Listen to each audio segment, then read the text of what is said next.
To me, this is obviously not a normal terrorist attack because it's an attack on journalism, and it's attack, we assume, the premise of the attack was based on being punished for speaking out in satire.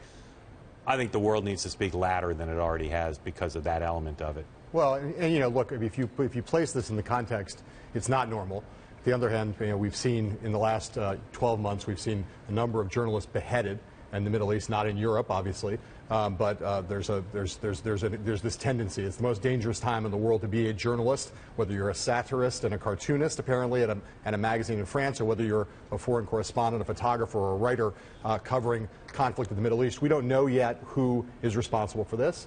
We don't know yet what their ties are potentially to ISIS or to Al-Qaeda or any other group.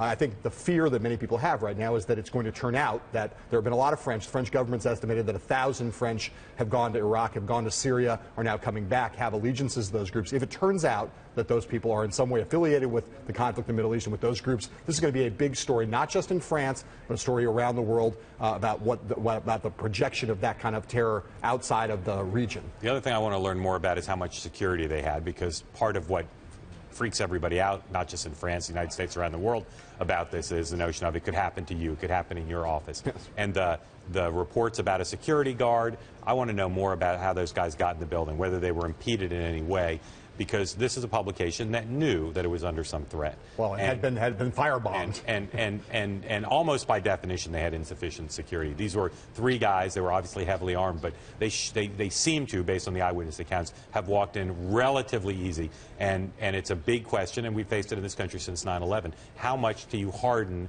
every office building, every potential target? Absolutely.